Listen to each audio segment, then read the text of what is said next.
नमस्कार दोस्तों, स्वागत है आपका अपने YouTube चैनल में। हमारा जो टॉपिक होने वाला है, जो हमारे आयोग का बदलता हुआ रुख है, उसी आधार पर होने वाला है। जो पैटर्न अब हमारे आयोग ने फॉलो किया है, उसी आधार पर हमारा सेट होने वाला है। सही है। इसमें जो मेन फोकस होने वाला है, जिसमें पत्रकारिता देखने को मिलेगा, हिंदी साहित्य होगा, कुमाऊनी गढ़वाली शब्द होंगे। होना तो पूरा सिलेबस है, जो सिलेबस हमारे आयोग द्वारा निर्धारित किया गया है उसी से क्वेश्चन है, लेकिन मेन फोकस इन टॉपिकों पर किए गए हैं। अपने नंबर काउंट करना, कितने नंबर बनते हैं। यदि अभी तक आपने पिछली वीडियो नहीं देखी, आप एक बार जाओ पिछली वीडियो देखो, जो आपके लिए बहुत हेल्पफुल होने वाली है। इसमें अपने नंबर काउंट करते हुए चलना, कितने नंबर बनते हैं। शुरू करते हैं अपने पहले क्वेश्चन के साथ। जो हमारा पहला क्वेश्चन दिया गया है, परिपत्र कब जारी किया जाता है। जो परिपत्र है ये कब जारी किया जाता है। उससे पहले परिपत्र के बारे में आपको जानकारी याद रखनी है कुछ। जैसे पूछा जाता है परिपत्र की शैली क्या होती है। इस पत्र की जो परिपत्र होता है, इसकी शैली क्या होती है, तो बताना। इसकी शैली होती है कार्यालय शैली। क्या शैली होती है? कार्यालय शैली होती है। जो भी हमारे पत्र लेखन से क्वेश्चन बनते हैं, सबको अपना कंप्लीट करते हुए चलेंगे। उसके बाद नेक्स्ट जो परिपत्र होता है, इसे गस्ती पत्र भी कहते हैं। क्या कहते हैं? गस्ती पत्र भी कहते हैं। जैसे जिस तरह से चक्कर लगता हुआ चलता है। और इसे घुमक्कड़ पत्र भी कहते हैं। गस्ती पत्र, घुमक्कड़ पत्र, सर्कुलर पत्र, सब इसी पत्र को कहते हैं। और परिपत्र की अन्य विशेषता क्या होती है? यह पत्र जहां से प्रारंभ होता है, वापस उसी जगह ये आ जाता है। जिस जगह से शुरू होता है, उसी जगह से ये वापस आ जाता है। और इसकी भाषा पूछी जाती है, परिपत्र की भाषा क्या होती है। अगर शैली पूछी जाए तो कार्यालय शैली, और भाषा पूछी जाए तो औपचारिक भाषा होती है। क्या होती है? औपचारिक भाषा होती है। ठीक है। भाषा और शैली से क्वेश्चन पूछे जाते हैं, आपको याद रखना। ये सारी जानकारी परिपत्र की थी। मेन जो परिपत्र कब जारी किया जाता है, तो याद रखना, बैठक में लिए गए महत्वपूर्ण निर्णयों का कार्यान्वित करने के उद्देश्य से इस पत्र का सहारा लिया जाता है। कहने का मतलब, बैठक में जो भी डिसीजन लिए गए हैं, किस पत्र के माध्यम से उन्हें जारी किया जाता है, तो परिपत्र के माध्यम से जारी किया जाता है। ये जानकारी थी परिपत्र की। बहुत ज्यादा क्वेश्चन परिपत्र से बनते हैं, आपको याद रखना। इसके दो तीन तो नाम ही आते हैं, जैसे गस्ती पत्र, घुमक्कड़ पत्र, सर्कुलर पत्र भी इसी पत्र को बोला जाता है। ठीक है। तो इस तरह से करते हुए चलते हैं। उसके बाद देखते हैं नेक्स्ट दूसरा क्वेश्चन। दूसरा क्वेश्चन भी हमारा पत्र लेखन से है। जो दूसरा क्वेश्चन दिया गया है, इसमें क्या पूछा गया है? अधिसूचना का प्रकाशन कहां होता है। जो अधिसूचना है, इसका प्रकाशन हम कहां से करते हैं। तो जो अधिसूचना होता है, इसका प्रकाशन करते हैं राजपत्र से। कहां से करते हैं? राजपत्र से। इसके बारे में आपको याद रखना, अधिसूचना पत्र के बारे में कि इसमें क्या होता है। तो बताना, इसमें जो हमारी सरकार होती है, सरकार का ऑर्डर होता है। सरकार का ऑर्डर किसमें होता है, बताना, अधिसूचना पत्र में। उसके बाद नेक्स्ट, सरकार के नियम किसमें होते हैं, तो उसका आंसर भी अधिसूचना पत्र हो जाएगा। पूछा जाए सरकार के आदेश किस पत्र में होते हैं, तो आदेश, नियम और ऑर्डर किस में होता है, अधिसूचना पत्र में होता है। इसकी शैली पूछी जाती है। शैली क्या होती है, तो बताना, अन्य पुरुष शैली में लिखा जाता है। अन्य पुरुष शैली में लिखा जाता है। ठीक। तो याद रखना, जो क्वेश्चन पूछा गया था, अधिसूचना का प्रकाशन कहां से होता है, तो राजपत्र से होता है। ये जानकारी इसके बारे में थी। उसके बाद देखते हैं नेक्स्ट अगला क्वेश्चन। परिपत्र से ही पूछा गया है। और क्या पूछा गया है? क्वेश्चन नंबर 3, परिपत्र किस श्रेणी में आता है, बताइए। यह जो पत्र है हमारा किस श्रेणी में आता है, तो ये कार्यालय श्रेणी में आता है। जितने भी क्वेश्चन है हमारे, सब वो क्वेश्चन है जो पहले अलग अलग राज्यों में आ चुके हैं, या हमारे पत्र लेखन में पहले क्वेश्चन सब आ चुके हैं। उन्हीं को विस्तार पूर्वक करते हुए चलते हैं। और हमारा आयोग क्या करता है, यही कॉपी पेस्ट करता है। यदि आप पिछले पेपर में भी देखोगे, तो कम से कम भी नहीं तो जो हिंदी के ही थे, वो क्वेश्चन उससे पहले भी आ चुके थे। तो रिपीट करते हुए चलते हैं, आप भी देखते हुए चलो। क्वेश्चन पूछा गया है नेक्स्ट 4, पत्र जिस व्यक्ति को लिखा जाता है उसे कहा जाता है। कहने का मतलब, पत्र जिस व्यक्ति को लिखा जाता है उस व्यक्ति को क्या कहते हैं, या जिसे पत्र लिखा जाता है उसे क्या कहते हैं। तो याद रखना, देखो, पत्र जिसे लिखा जाता है उसे बोलते हैं प्रेषित। ऑप्शन नंबर डी हमारा आंसर हो जाएगा। उसके बाद नेक्स्ट अगर होता, जो पत्र लिखता है, जो पत्र लिखता है उसे क्या कहते हैं? उसे बोलते हैं प्रेषक। तो प्रेषक क्या होता है? पत्र लिखने वाला। और प्रेषित क्या होता है? जिसे पत्र लिखा जाए। दोनों जानकारी है, दोनों शब्द आपको याद रखते हुए चलना है। उसके बाद देखते हैं नेक्स्ट, अगला क्वेश्चन भी हमारा पत्र लेखन से। और क्या पूछा गया है? कार्यालय पत्रों की भाषा क्या होती है? बताइए, कार्यालय पत्रों की क्या भाषा होती है? ये हमसे पूछा गया है। इसके बारे में बात कर चुके हैं, पहले क्वेश्चन में बात की थी कि इसकी भाषा क्या होती है। औपचारिक इसकी भाषा होती है। ऑप्शन नंबर डी हमारा आंसर हो जाएगा। सही है। तो ये 4-5 क्वेश्चन थे हमारे, जो किससे थे? पत्रकारिता से। उसके बाद देखते हैं नेक्स्ट, एक और क्वेश्चन है। इसमें क्या दिया गया है? पूर्व में प्रेषित, जिसे भेजा गया था, पूर्व में प्रेषित पत्र का स्मरण अर्थात याद दिलाने के लिए, स्मरण होता है याद दिलाने के लिए, किस पत्र का सहारा लिया जाता है? ये हमसे क्वेश्चन पूछा गया है। पूर्व में प्रेषित पत्र का स्मरण या याद दिलाने के लिए किस पत्र को भेजा जाता है, बताना है। तो याद दिलाने के लिए कौन सा पत्र भेजा जाता है? बताना। अनुस्मारक पत्र। कौन सा पत्र? अनुस्मारक पत्र भेजा जाता है। इसे और क्या बोलते हैं? इसी का नाम आता है, याद रखना, ध्यान आकर्षण पत्र। क्या नाम है इसी का? ध्यान आकर्षण पत्र। ठीक, ये याद रखना। उसके बाद नेक्स्ट, इसी पत्र के बारे में आपको याद रखना जो दिया गया, ध्यान आकर्षण या अनुस्मारक पत्र। इसमें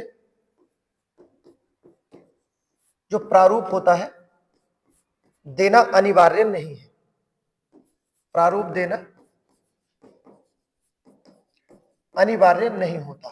किस पत्र में प्रारूप देना अनिवार्य नहीं होता? तो बताना, ध्यान आकर्षण पत्र में। ऐसा क्यों किया जाता है? क्योंकि यह पत्र याद दिलाने के लिए दिया जाता है। इससे अलग की जो जानकारी है इसी पत्र के बारे में, ये ऐसा पत्र होता है जो हमारा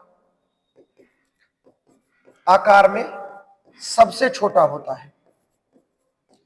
तो आकार में सबसे छोटा पत्र कौन सा होता है? बताना। अनुस्मारक पत्र, ध्यान आकर्षण पत्र, जो याद दिलाने के लिए भेजा जाता है। इस कारण इसका आकार क्या होता है? छोटा होता है। ठीक, याद रखना। क्वेश्चन नंबर 6 का आंसर हो जाएगा हमारा ए। उसके बाद देखते हैं नेक्स्ट, कुछ क्वेश्चन है हमारे जो लोकोक्ति से होने वाले हैं। क्या दिया गया है? मूसे की चेली मूसेक, कहने का मतलब चूहे की बेटी चूहे के जैसी। मूसेक चूहा होता है, तो मूसे की चेली, चेली मतलब बेटी, मूसे की चेली, मूसे की चेली मूसे के जैसी, अर्थात चूहे के बेटी चूहे के जैसी। तो आंसर जो बना हमारा, जिसकी जैसी क्षमता होती है वैसी ही उसके पास क्या होती है? उपलब्धि होती है। ऑप्शन नंबर सी हमारा आंसर हो जाएगा। ठीक है, तो लोकोक्ति भी याद करते हुए चलना, क्योंकि लोकोक्ति से क्वेश्चन आने हैं। और जिस तरह से पूछते हैं तो टोटल उत्तराखंड और हिंदी में मिलाकर टोटल 8-10 लोकोक्तियां हमारी आ जाती है। अगला देखते हैं नेक्स्ट, क्वेश्चन नंबर 8 जो हमारा दिया गया है। नामाक फुल दर्शनाक नान, लोकोक्ति का क्या अर्थ हमारा होने वाला है? बताइए। नामाक फुल दर्शनाक नान, लोकोक्ति का क्या अर्थ हमारा होने वाला है? इसका अर्थ जो होता है, कहने का मतलब नाम बड़े और दर्शन छोटे। ये इस लोकोक्ति का हमारा अर्थ है, नाम बड़े दर्शन छोटे। कहने का मतलब जो बोल देते हैं अपना हिंदी में, ऊंची दुकान फीके पकवान। तो याद रखना, नामाक फुल दर्शनाक जो बना हमारा, ऊंची दुकान फीके पकवान, नाम बड़े दर्शन छोटे। नेक्स्ट,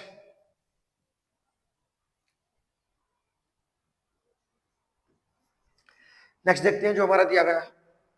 क्या दिया गया है?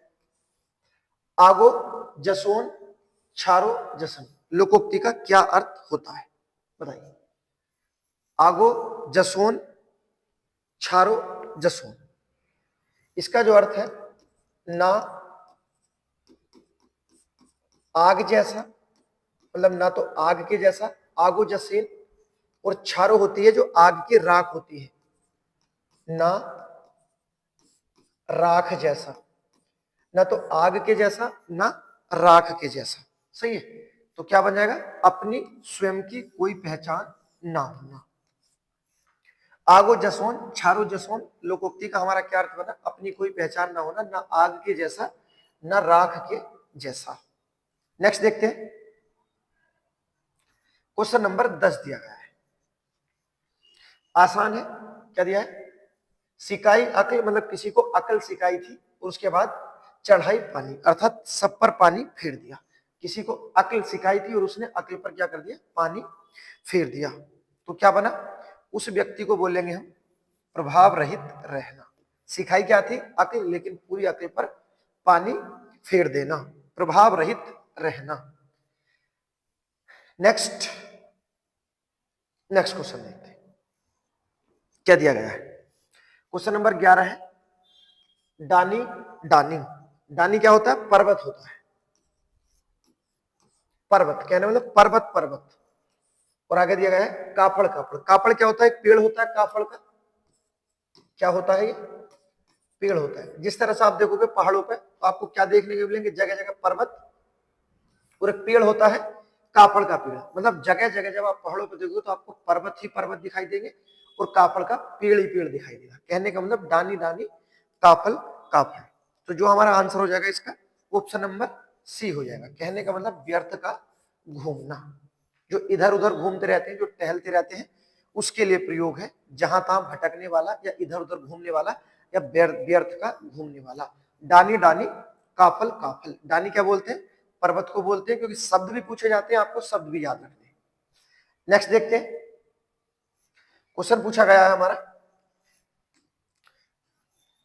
मुख के आधार पर स्वरों के कितने भेद होते हैं। किस आधार पर पूछा है, मुख के आधार पर स्वरों के कितने भेद होते हैं, ये हमसे क्वेश्चन पूछा गया है। मुख के आधार पर स्वरों के भेद पूछे गए। स्वरों के बारे में जो आपको याद रखना कि स्वरों को हम किस नाम से जानते हैं, तो स्वरों को संस्कृत में अच्च कहते हैं। क्या कहते हैं, अच्च कहते हैं। जो भी हमारी मात्रा होती है, मात्रा किसकी होती है, सब स्वरों की होती है। व्यंजनों की कोई मात्रा नहीं होती, मात्रा किसकी होती है, स्वरों की होती है। उसके बाद नेक्स्ट, जितने भी हमारे स्वर होते हैं सभी क्या होते हैं, अल्प प्राण होते हैं। इससे अलग आपको याद रखना है, सभी सघोष होते हैं।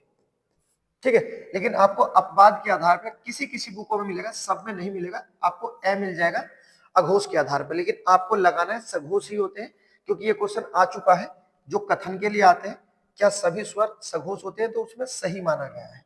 ठीक है, आपको ये मानते हुए चलना है सभी अल्पप्राण और सभी सघोष होते हैं। उसके बाद नेक्स्ट, स्वरों के बारे में अन्य जानकारी। उच्चारण के आधार पर, उच्चारण के आधार पर स्वरों की संख्या कितनी होती है, तो उच्चारण के आधार पर स्वर 10 होते हैं। नेक्स्ट, अगर उच्चारण के आधार से क्वेश्चन नहीं पूछा जाएगा, सिर्फ इतना पूछा जाएगा स्वरों की संख्या, कि स्वरों की संख्या कितनी होती है, तो बताना स्वरों की संख्या होती है सर 11, और उच्चारण के आधार पर कितनी होती है 10। नेक्स्ट, लेखन के आधार पर स्वरों की संख्या, तो बताना 13। इस तरह से 3 क्वेश्चन पूछे जाएंगे। उच्चारण के आधार पर 10 होते हैं, स्वरों की संख्या 11 होती है, और लेखन के आधार पर स्वर कितने होते हैं हमारे 13 होते हैं। उसके बाद नेक्स्ट, प्राचीन समय में एक स्वर हुआ करता था हमारा, जिसे हम बोलते हैं 14वां स्वर। ठीक है, आपने सुना होगा इसका नाम, जो हमारा ऑक्सीजन वाला अव होता है, इसे क्या बोला जाता था, इसे 14वां स्वर बोला जाता था। और इसे ही क्या बोलते हैं, आगत स्वर। आगत स्वर है ये, अर्थात विदेश से आया था। किस भाषा से लिया था हमने, मतलब इसे हमने अंग्रेजी के ओ से लिया था। जो आपने देखा हो कॉलेज के ऊपर लगा देते, कॉलेज डॉक्टर, इस तरह से इसका प्रयोग किया जाता है। अभी भी किया जाता है, लेकिन हम इसे अपनी वर्णमाला में काउंट नहीं करते। आपको याद रखना, इसे हम 14वां स्वर मानते हैं। क्वेश्चन देख लेते हैं जो पूछा गया है, मुख्य आधार पर स्वर कितने भेद होते हैं। तो मुख्य आधार पर जो होते हैं हमारे 4 होते हैं। पहला क्या होता है, विव्रत। दूसरा अर्धविव्रत। उसके बाद नेक्स्ट तीसरा होता है अर्धसंवृत, और लास्ट हो जाता है हमारा चौथा संवृत। यहां से भी क्वेश्चन पूछे जाते हैं। ठीक है, और आपको देखते हुए चलना है। जो पहला दिया गया हमारा, पूछा जाए विव्रत में क्या आता है, तो विव्रत में सिर्फ आ आता है हमारा। अर्धविव्रत में क्या क्या आते हैं, तो बताना ए आता है, ऐ और औ दोनों आ जाते हैं। उसके बाद नेक्स्ट अगर पूछा जाए अर्धसंवृत में क्या होता है, ए और अव होते हैं, कहने का मतलब इन दोनों के छोटे जो अर्धविवृत है, इन दोनों के छोटे यहां पर आ जाते हैं अर्ध समृत में। अब बात कर लेते हैं समृत में, बचे हुए सब आ जाएंगे, जैसे दोनों हमारी ई आ जाएंगी छोटी और दोनों ही हमारे ऊ आ जाएंगे। इस आधार से आपको ये याद रखना है, सही है। मुख्य आधार पर कितने होते हैं? 4। ऑप्शन नंबर ए हमारा आंसर है। ठीक, उसके बाद देखते हैं नेक्स्ट अगला क्वेश्चन। क्वेश्चन जो भी होने वाले हैं सब लेटेस्ट होंगे, बच्चों वाले कोई क्वेश्चन नहीं होंगे, सेम उस आधार पर होंगे जो हमारा पैटर्न है, जिस आधार को अपना आयोग फॉलो करता है। क्वेश्चन नंबर देखते हैं जो हमारा 13 दिया गया है, और क्या पूछा? निम्नलिखित में से अतिरिक्त व्यंजन का चयन कीजिए। कौन से हैं हमारे जो अतिरिक्त व्यंजन है, बताइए। अतिरिक्त व्यंजन पूछे गए हैं जो ऑप्शन नंबर डी में दिए गए हैं, ये तो हमारे अयोग्य होते हैं। क्या होते हैं? ये अयोग्य होते हैं, और इन अयोग्य का जन्म कहां हुआ है? संस्कृत में। संख्या कितनी है? 2 जो हमारे दिए गए हैं। इसमें जो पहला वाला है इसे क्या बोलते हैं? अनुस्वार। और दूसरा जो दिया गया है हमारा, इसे बोल देते हैं हम अपना विसर्ग। तो अनुस्वार और विसर्ग दोनों क्या होते हैं? तो बताना सर ये अयोग्य होते हैं, सही। तो ये अतिरिक्त तो नहीं होते। उसके बाद नेक्स्ट जो जय और फे है, ये क्या है? हमारे आगत होते हैं। आगत व्यंजन है, ना कि अतिरिक्त व्यंजन है। उसके बाद नेक्स्ट जो 6 ज्ञानी और कक्षा वाला 6 दिए गए हैं, इन्हें क्या बोलते हैं? ये संयुक्त व्यंजन है। संयुक्त व्यंजन। हालांकि संयुक्त व्यंजनों की संख्या कितनी होती है? 4 होती है। ये दोनों तो होते हैं, इससे अलग आपका त्रय भी आता है और हमारा श्रय भी आता है, श्रम वाला श्रय, ठीक है। ये भी होते हैं। तो टोटल हमारे संयुक्त व्यंजन कितने होते हैं? 4। अब बचा क्या हमारा? Day old. इन्हें क्या बोलते हैं? इन्हें अतिरिक्त व्यंजन बोलते हैं। तो अतिरिक्त व्यंजन क्या हुआ? ऑप्शन नंबर ए हमारा आंसर हो जाएगा जी। हमारे क्या है? अतिरिक्त व्यंजन है। अब ये अतिरिक्त व्यंजन है, नाम भले ये 2 हैं इनके, लेकिन इन्हें और क्या क्या बोलते हैं? इसे द्विगुण व्यंजन भी बोलते हैं। द्विगुण व्यंजन भी इसे ही बोला जाता है। उसके बाद ताड़नजात बोलते हैं, ताड़नजात व्यंजन। तो ताड़नजात व्यंजन भी यही होते हैं, ठीक है। अतिरिक्त भी यही है, द्विगुण भी यही है, ताड़नजात भी यही है। उसके बाद अन्य नाम आता है इनका संकर वर्ण। संकर वर्ण लिखा है, संकर शब्द नहीं लिखा है, ये विशेष ध्यान देना। संकर शब्द अलग है, संकर वर्ण अलग होते हैं। और लास्ट इसे ही बोल देते हैं उच्छिप्त व्यंजन। उच्छिप्त व्यंजन, ठीक है। आप देखो है ये 2, लेकिन इनके नाम कितने हैं? 4। 4 क्या 5 है। एक तो अतिरिक्त, द्विगुण, ताड़नजात, संकर वर्ण और उच्छिप्त व्यंजन, ठीक है। याद रखना क्वेश्चन था हमारा अतिरिक्त व्यंजन, ऑप्शन नंबर ए हमारा आंसर। इसी आधार से कल के दिन के अयोग्य, आगत, संयुक्त कुछ भी पूछे आपको टेंशन नहीं लेनी है, सही है। नेक्स्ट देखते हैं अगला क्वेश्चन। बताइए कितना प्यारा क्वेश्चन दिया गया है। क्वेश्चन पूछा गया हमारा विशेषण से, और क्या पूछा है? 1.25 रुपए चाहिए में विशेषण बताना है, कौन सा होगा। विशेषण से हमारा क्वेश्चन पूछा गया है। पहले तो विशेषण के बारे में आपको जो याद रखना है,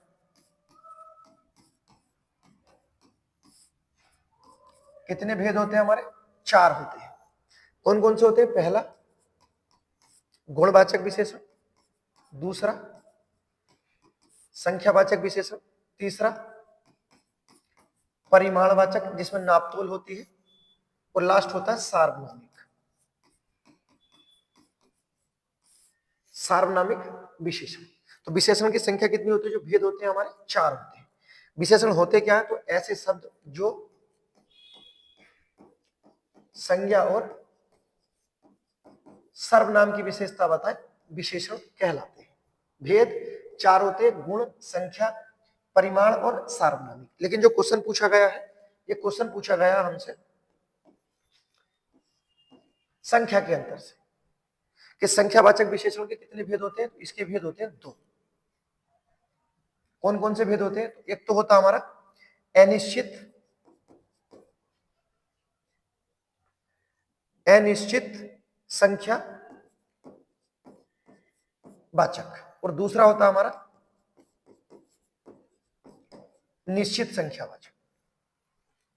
और जब आप पढ़ोगे निश्चित संख्यावाचक विशेषण, इसके भेद होते हैं 5, और यहीं से एक क्वेश्चन हमारा पूछा गया है। कौन कौन से होते हैं? पहला भेद होता है हमारा, आपको याद रखना है, यहां से क्वेश्चन बहुत ज्यादा बनते हैं और विशेषण में यहीं से क्वेश्चन टफ बनाए जाते हैं। पहला क्या होता है हमारा? गणनावाचक। दूसरा क्रमवाचक। गणना जिस तरह से हम करते हैं 1 2 3 4 क्रम, पहला दूसरा तीसरा चौथा, इसी तरह से। उसके बाद होता है आवर्ती। आवृत्ति में क्या होता है? जैसे 1 गुना 2 गुना 3 गुना। उसके बाद चौथा होता है हमारा समुदाय। समुदाय जो हम ग्रुप बनाते हैं, जैसे दोनों, चारों या सब। और लास्ट क्या हो जाएगा हमारा? प्रत्येकवाचक। ठीक है, यहां से हमारा क्वेश्चन पूछा गया था ये कि ₹1.25 चाहिए में कौन सा विशेषण होगा। पहले तो विशेषण के बारे में याद रखना। संख्यावाचक के 2 भेद होते हैं, निश्चित और अनिश्चित। जो निश्चित होता है इसके 5 भेद होते हैं, आपसे याद रखना है, जबकि विशेषण के 4 है, लेकिन निश्चित संख्यावाचक विशेषण के 5। गणना, क्रम, आवृत्ति, समूह और प्रत्येकवाचक। उसके बाद जो हमारा गणनावाचक होता है, इसके 2 भेद होते हैं। एक होता है हमारा पूर्ण गणना, जैसे लिख देते हैं हम 1 2 3 4 5 10 20 100 1000, इसी तरह से कंप्लीट गणना है पूर्ण। उसके बाद दूसरा होता है अपूर्ण गणना, अपूर्ण गणनावाचक। और जैसे क्या क्या आता है इसमें? शब्द आएगा आधा, अपूर्ण गणनावाचक। आधे के बाद आएगा सवा, सवा के बाद आएगा पौना, उसके बाद आएगा आपका ढाई। तो ऐसे शब्दों का प्रयोग इसमें किया जाता है। तो ये जो क्वेश्चन है हमारा, ये गणनावाचक से पूछा गया है। और गणनावाचक भी कौन सा? तो बताना सर अपूर्ण गणनावाचक है। सवा, आधा, ढाई, पौना, ये सब आते हैं। तो ऑप्शन नंबर जो दिया गया है हमारा, अपूर्ण गणनावाचक तो नहीं है, लेकिन जो माना गया है गणनावाचक हमारा आंसर। सही है, तो इस तरह से आपको याद रखना है। ये देखो विशेषण के अंदर से भी क्वेश्चन पूछे जाते हैं, ये इसी आधार का हमारा नमूना था। सही है, आप याद कर लो निश्चित संख्यावाचक के भेद किस किस तरह से पूछे जाते हैं, याद। अब देखते हैं नेक्स्ट अगला क्वेश्चन। क्वेश्चन नंबर जो दिया गया है हमारा 15।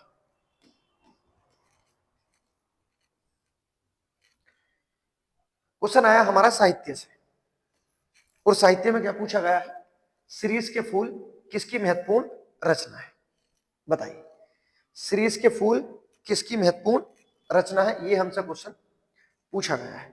इससे पहले भी क्वेश्चन इस तरह के आते रहे हैं, ये भी इसी तरह का है। बताइए, शिरीष के फूल किसकी महत्वपूर्ण रचना है? सूर्यकांत त्रिपाठी निराला। उसके बाद नेक्स्ट मैथिली शरण गुप्त। उसके बाद दिए गए हैं हमारे हजारी प्रसाद द्विवेदी। और नेक्स्ट जो हमारा दिया गया है गजानन माधव मुक्ति। शिरीष के फूल किसकी है? तो बताना हजारी प्रसाद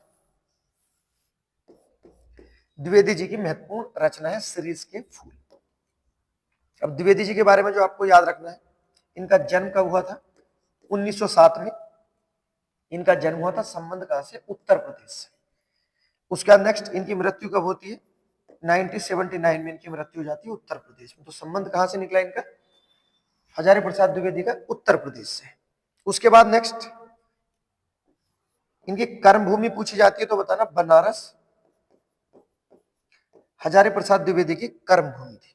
हजारी प्रसाद द्विवेदी के बचपन का नाम पूछा जाता है। अगर पूछा जाए इनके बचपन का नाम, तो बताना बैजनाथ, बैजनाथ, बैजनाथ इनके बचपन का नाम। सही है। जबकि अन्य उपलब्धि हजारी प्रसाद द्विवेदी के बारे में, इन्होंने कबीरदास जी को क्या बोला था? वाणी का डिक्टेटर, वाणी का डिक्टेटर कहकर संबोधित किया था। तो कबीरदास जी को वाणी का डिक्टेटर किसने कहकर संबोधित किया था? तो बताना हजारी प्रसाद द्विवेदी ने। अब बात कर लेते हैं हजारी प्रसाद द्विवेदी के बारे में, जो इनसे हमारे क्वेश्चन बनते हैं। सही है, जैसे एक बड़ी प्रसिद्ध रचना है इनकी, जैसे अशोक के फूल। अशोक के फूल किसकी महत्वपूर्ण रचना है? हजारी प्रसाद द्विवेदी की। उसके बाद आम फिर बोरा गए, आम फिर बोरा गए, आम फिर बोरा गए। उसके बाद नेक्स्ट ठाकुर जी का बटूर, ठाकुर जी का बटूर। नेक्स्ट केतु दर्शन, केतु दर्शन। उसके बाद नेक्स्ट अमान दास का पोथा। अन्य रचनाओं में जो आपको याद रखना है, आलोक पर्व बहुत महत्वपूर्ण है, प्रसिद्ध रचना है, क्योंकि इस रचना को आलोक पर्व को 1973 में साहित्य अकादमी पुरस्कार दिया जा चुका है। तो ये क्वेश्चन में पूछा गया है, हजारी प्रसाद द्विवेदी को किस रचना को साहित्य अकादमी पुरस्कार दिया गया है? तो बताना आलोक पर्व इनकी महत्वपूर्ण रचना है। सही है। तो श्रीश के फूल भी इनकी महत्वपूर्ण रचना है, तो याद रखना श्रीश के फूल या अशोक के फूल, आम फिर बुरा गए। अन्य रचनाएं इनकी बहुत सारी है, आगे इसी तरह से अपने कंप्लीट करते हुए चलेंगे। तो ये याद रखना किसके बारे में जानकारी थी, हमारे हजारी प्रसाद द्विवेदी जी की ये महत्वपूर्ण जानकारी थी। जबकि 1957 में इन्हें पद्म भूषण पुरस्कार भी दिया जा चुका है, पद्म भूषण। तो पद्म भूषण पुरस्कार भी इन्हें दिया गया और आपका हिंदी साहित्य पुरस्कार भी 1973 में आलोक पर्व के लिए दिया गया था। उसके बाद देखते हैं नेक्स्ट अगले कवि। देखो अगले कवि दिए गए हमारे भूरी भूरी खाक धूल। भूरी भूरी खाक धूल किसकी महत्वपूर्ण रचना है? ये क्वेश्चन हमसे पूछा गया है, किसकी महत्वपूर्ण रचना है? गजानन माधव मुक्तिबोध, हजारी प्रसाद द्विवेदी द्वारा तो होंगे नहीं। उसके बाद नेक्स्ट हरिशंकर परसाई या मनु भंडारी जी, बताइए भूरी भूरी खाक धूल किसकी महत्वपूर्ण रचना है? तो ये है हमारे गजानन माधव मुक्तिबोध की। इनके बारे में जो आपको याद रखना है, जन्म कब हुआ? 1917 में। कहां से संबंध है? बताना मध्य प्रदेश से। मृत्यु कब होती है? 1964 में। तो संबंध कहां से निकला गजानन माधव मुक्तिबोध का? मध्य प्रदेश से। उसके बाद नेक्स्ट एक इनकी प्रसिद्ध पत्रिका है जो आपको याद रखना है, नाम है नया खून। नया खून किसकी महत्वपूर्ण पत्रिका है? तो बताना गजानन माधव मुक्तिबोध की। उसके बाद नेक्स्ट अन्य चीजें जो इनके बारे में है आपको याद रखना है, जैसे जो महत्वपूर्ण रचनाएं आती है इनकी, अंधेरे में, अंधेरे में। उसके बाद नेक्स्ट चांद का मुंह टेढ़ा,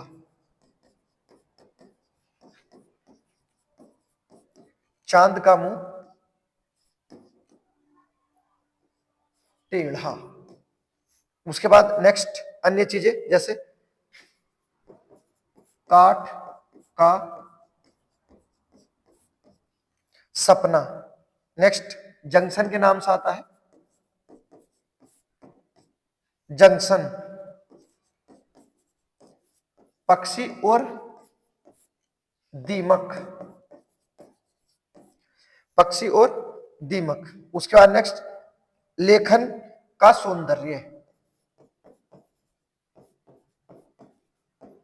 लेखन का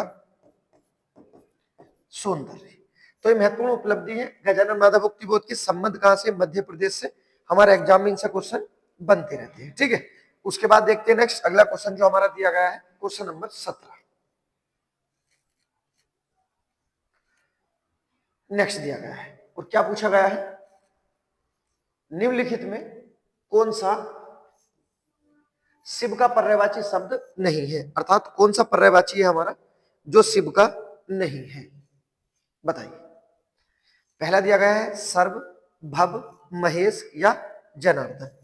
कौन सा है जो शिव का नहीं होने वाला है पर्यायवाची शब्द? सर्व भी है, भव भी है, महेश भी है, जनार्दन नहीं होगा। ऑप्शन नंबर डी हमारा आंसर हो जाएगा। तो फिर ये जनार्दन किसका है जब इनका नहीं है? तो ये कृष्ण जी का है। किसका है? कृष्ण का है, ठीक है। तो शिव के याद रखना बहुत प्रसिद्ध है, जैसे आता है आशुतोष, बहुत प्रसिद्ध है। उसके बाद नेक्स्ट चंद्रशेखर, चंद्र है शिखर पर जिसके, चंद्रशेखर। उसके बाद नेक्स्ट चंद्रमौली, चंद्रशेखर, चंद्रमौली, त्रिलोचन। आसान होते हैं, शिव के पर्यायवाची समझ में आ जाते हैं, इतने टफ नहीं होते। कुछ होते हैं जैसे आपको याद रखना है, महेश आ गया, या त्रिपुरारी। त्रिपुरारी किसका है? ये भी शिव का ही है। जबकि कैलाशनाथ, कैलाशपति, ये सब आते हैं, ठीक है। शंकर है, शंकर आएगा, पशुपति, सब किसके हैं? शिव जी के हैं, सही है। जबकि जनार्दन किसका है? कृष्ण जी का है। उसके बाद देखते हैं next question number, next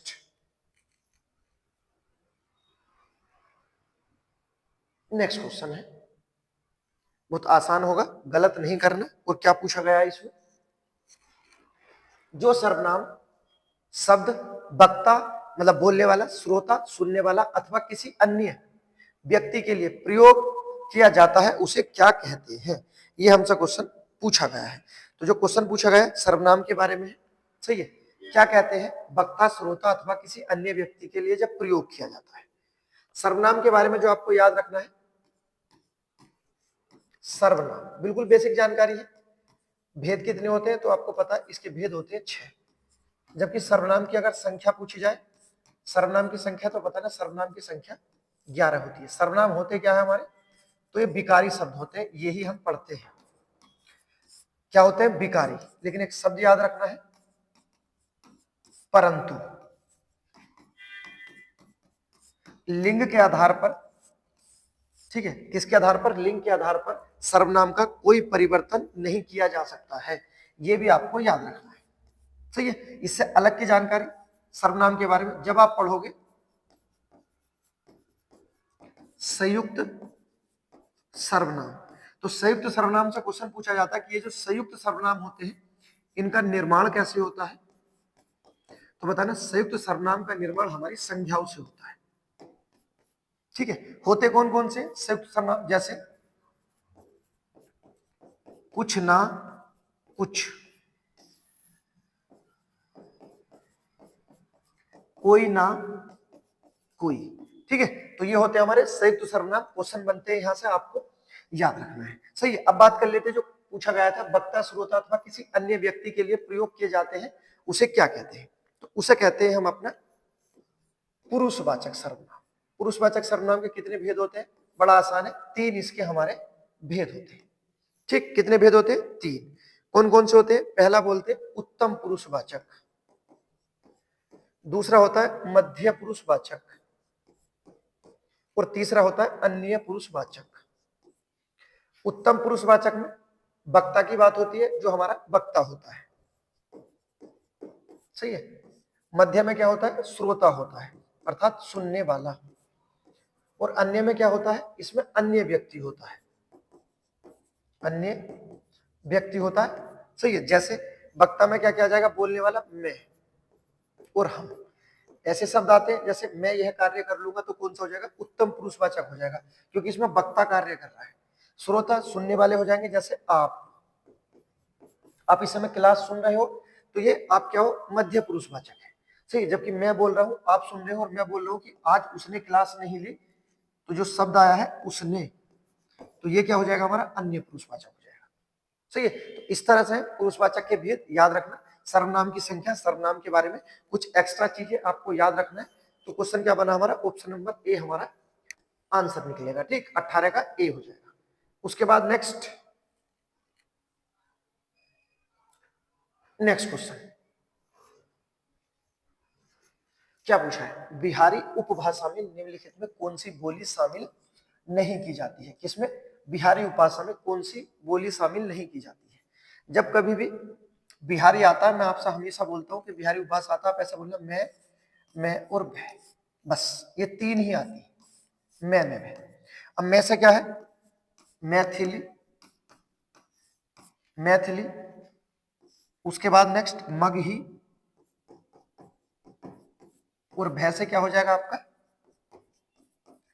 Bhojpuri. तो आती कौन सी नहीं है? बताना, ऑप्शन नंबर ए हमारा आंसर हो जाएगा, सही है। एक चीज आपको जो याद रखना है, ये क्वेश्चन पूछा गया है हमारे एग्जाम में कि हमारे संविधान में कितनी भाषाएं हैं? तो सभी को पता हमारे संविधान में कितनी भाषाएं हैं? 22 है, सही है। लेकिन इन 22 में से एक क्या है? आपकी बोली है, ठीक है। और वो बोली कौन सी है? वो मैथिली ही बोली है। ठीक है, ये क्वेश्चन पूछा गया, याद रखना। हमारे संविधान में बोली बतानी है तो क्या आएगा, मैथिली बोली है, जिसे भाषा के अंतर्गत हमने काउंट कर रखा है।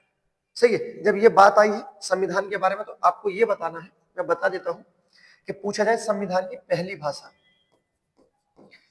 जो 22 है, इसमें पहली कौन सी थी, तो हमारे संविधान की पहली भाषा असमिया थी। मूल संविधान में 14 भाषाएं थी। 15वीं भाषा के रूप में कौन सी जोड़ी गई थी, सिंधी जोड़ी गई है। ठीक है, 21वें संविधान संशोधन द्वारा 71 में। तो आपको यह बताना है हमारे संविधान की जो 22 भाषा है उसमें अंतिम कौन सी है। सही है। उसके बाद देखते हैं नेक्स्ट, इसका आंसर हो जाएगा ए। नेक्स्ट देखते हैं 20 क्वेश्चन। क्या पूछा है, उपसर्ग के बारे में क्वेश्चन है, और ये पूछा है ए उपसर्ग किस भाषा का है। ए उपसर्ग के बारे में दिया गया है कि ये हमारा किस भाषा का उपसर्ग होने वाला है। ऑप्शन दिए गए हैं हिंदी, संस्कृत, उसके बाद नेक्स्ट उर्दू। क्वेश्चन पूछे जाते हैं उपसर्ग के बारे में, पूछा जाए क्या होते हैं तो बताना। उपसर्ग हमारे अविकारी होते हैं, अविकारी होते हैं अर्थात इसमें कोई परिवर्तन नहीं कर सकते। और उपसर्ग और क्या होते हैं तो बताना, ये हमारे शब्द का एक अंश होते हैं। उपसर्ग हमारे अविकारी होते हैं और शब्द का अंश होते हैं। उसके बाद नेक्स्ट, हिंदी में कितने उपसर्ग होते हैं, हिंदी में होते हैं हमारे 13 उपसर्ग। संस्कृत में उपसर्ग की संख्या कितनी है, 22। उर्दू में कितने होते हैं हमारे, 19 होते हैं। ये हमारे उपसर्ग हैं, पूछे जाते हैं, आपको याद रखना है। उसके बाद नेक्स्ट जो क्वेश्चन पूछा गया हमारा, ए उपसर्ग किस भाषा का है, तो ऑप्शन नंबर ए हो जाएगा हमारा, ये हमारा हिंदी का उपसर्ग है। क्या क्या आएंगे, ए। अगर देखो होता ना ए के स्थान पर आ जाता, आ, तो ये हमारा संस्कृत का हो जाता, जबकि सिर्फ ए पूछा है, ये हमारा हिंदी का हो जाएगा। इतना ही अंतर है। सही है। अन्य जो हिंदी के होते हैं आपको याद रखना, जैसा आएगा एक अन, अध, उन, औ, अब, भर, छोटे छोटे शब्द जैसे सु, उसके बाद नी, कु और दु। ये ऐसे ऐसे शब्द होते हैं जो हमारे किसके, हिंदी के उपसर्ग होते हैं। ठीक। उसके बाद नेक्स्ट एक क्वेश्चन आपके सामने है, ईमानदारी के साथ आपको जवाब देना है। और क्या पूछा गया है, वह व्यक्ति दोबारा आ गया में, दोबारा कौन सा विशेषण, मतलब दोबारा जो शब्द है इसमें कौन सा विशेषण होगा, ये आपको बताना। आपके सामने है अपूर्ण गणनावाचक, आवृत्तिवाचक, समुदायवाचक या प्रतीकवाचक, ईमानदारी के साथ। ठीक। उसके बाद मिलते हैं एक और वीडियो में, तब तक के लिए गुड बाय।